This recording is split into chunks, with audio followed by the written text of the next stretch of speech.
कि दिल ना लगई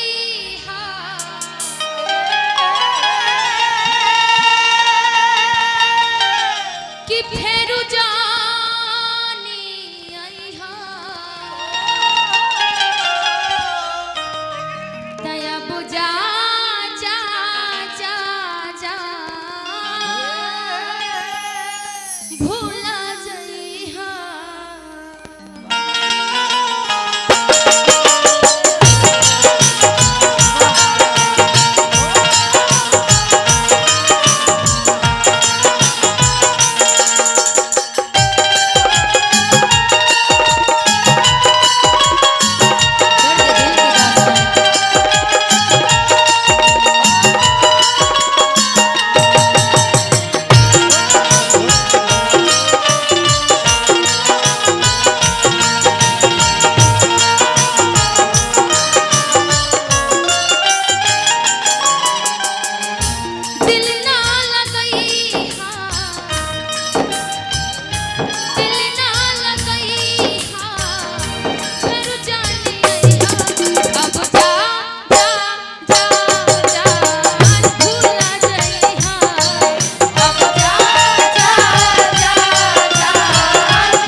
प्यारा दुलारा है ना, इसीलिए बोलते रहते हैं वो। कोई बात नहीं, अब निशांत उपाध्याय ही हो जाएंगे वही ठीक है। अब हमको भी निशांत बोल ही दिए, ये निशांत जी की तरफ से बहुत सारा आशीर्वाद प्यार है। दिल ना लगई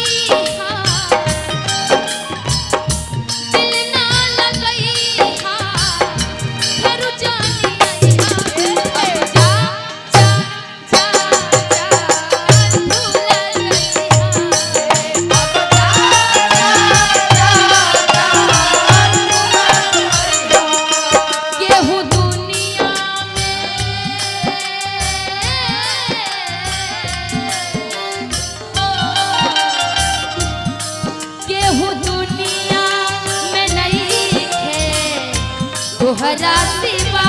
हो, तोहरा सिवा प्यार में नहीं थी कोई। हम बेवफा हो,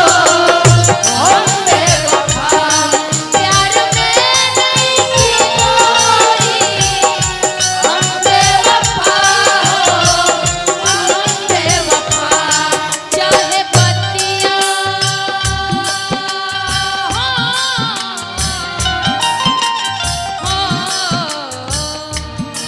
चाहे पतिया तू माना चाहे मत माना हो, मत माना हो, प्यार में नहीं थी गोरी। हम बेवफा हो, हम बेवफा, प्यार में नहीं थी गोरी। हम बेवफा हो, हम बेवफा।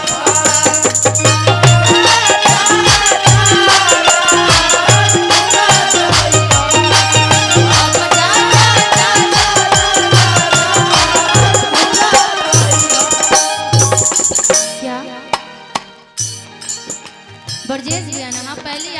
याद का चर्चा भी हो गया इतना देर से, इनका ध्यान ही नहीं है। सब कुछ हम लोग बोल लिए, इतना बोल दिए इनके बारे में, उनका भी ध्यान आया है। क्या देख रहे हैं ना ब्रजेश जी, आपके दोस्त हैं, भाई हैं, बताइए बेदर्द है।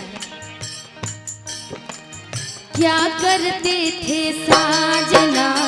तुम हमसे दूर रह के, क्या करते थे साजना तुम हमसे दूर रह के।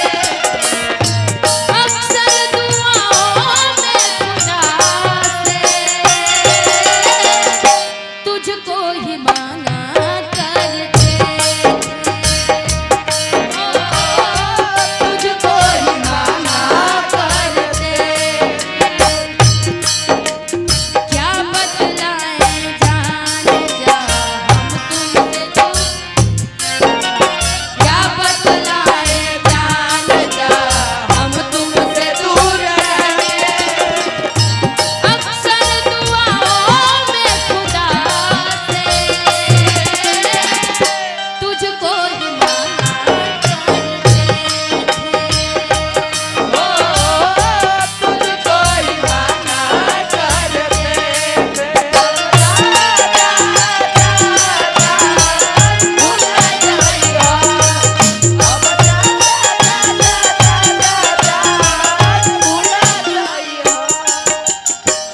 निशा जी जी एगो निवेदन बा कि रउआ गोलू बाबू काव्या कृष्ण मूर्ति जी तीनों आदमी एक साथ है। हमरा गोल्डन बाबू के इच्छा बा कि देखो निशा तू कतनो गाओ तारू हम कतनो गाओ तनी लेकिन मनन बाबा हैं परनो भैया बानी बरजेश भैया बानी हमारा मंजय भैया एम्स से बानी जो ये तहर बेटा हुई तो एम्स में तहर डिलीवरी हुई ऐसा काहे चिंता करत नहीं रे भाई चिंता नहीं तते दुश्मन भइले सब खर्चा मंजेश भैया के रही हमरा उनका यहां जा करके करे के हमरो खर्चा रही का जरे राउडे मेहरारू के खर्चा उहे उठाइए जब जइए अरे हमार तो के हाथ के जिम्मा अभी उहे कान में बात है हां तब राउ साथी साथ के जिम्मा हुए लिए सर देखिए हमरा हाथ में अभी दिक्कत बा तो कहले कि गोलू बाबू मैं आपका बड़ा भाई हूं कहले कि निशा भी बड़ा अच्छा गावेली तो कोई बात नहीं मैं आपका हाथ का जिम्मा लेता हूं और मैं निशा का जिस दिन शादी होगा बेटा फ्री में होगा कि ओ बच्चा इनकी बीवी की बात होगा बीवी में बड़ा देंगे भूला जाए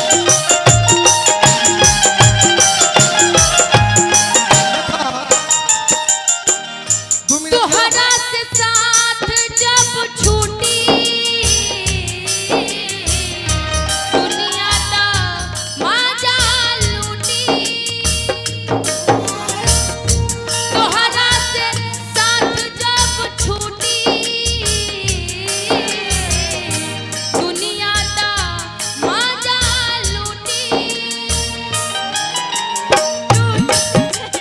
छोड़ के दिलवा ये हकीकत है कि हम लोगों का जब लड़ाई झगड़ा होता है ना दुनिया वाले बहुत मजा लेते हैं। प्रणव जी की तरफ से मात्र 100 रुपए का इनाम आया है। जब हम लोगों की दोस्ती में दरार आती है ना कुछ दुश्मनों का दुश्मन नहीं बोलेंगे साथी बोलेंगे दोस्ती में कभी दरार आ ही नहीं सकता। अरे मतलब दरार में ऐसा कि जब हम लोगों को लगता है कि हमारी बातचीत नहीं हमारी दुश्मनी हो गई झगड़ी हो गई। देखो हमारा प्रणव भैया के मित्र हैं यहाँ के कहानी है कि निशा के बड़ा आज अच्छा गीत संगीत होता। अभी कोट वाले भैया कहले हैं कि हमनी के वही गीत जैसे हमरा चाचा बैठल बनी तो दुनिया के प्यार के बात तो बहुत कुछ होला बरजेश भैया लेकिन गोलू राजा के वो लगे गीत होला जैसे आज ना तो काल मिलबू बनी यही आस से आज ना तो काल मिलबू बनी यही आस से प्यार हम करीले तुझसे पहले तलाश से प्यार हम करीले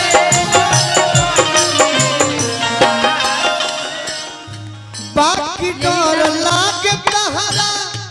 बाबूजी के पास से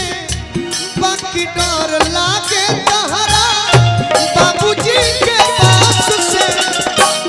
जी प्यार हम करीले तुझसे पहले तलाश से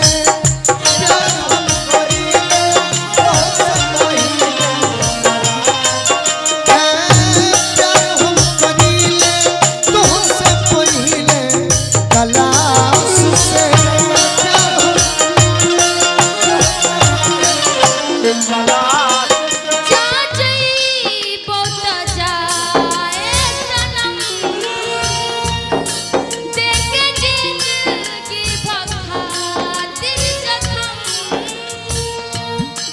जानी सोचा हमारा बारे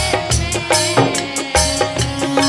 तोहरा खातिर कब मोहिल ना रहे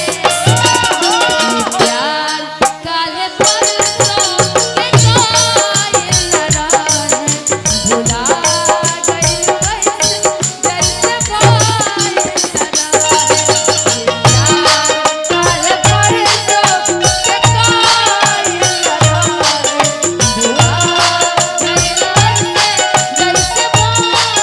प्यार हम करीले तो पढ़ी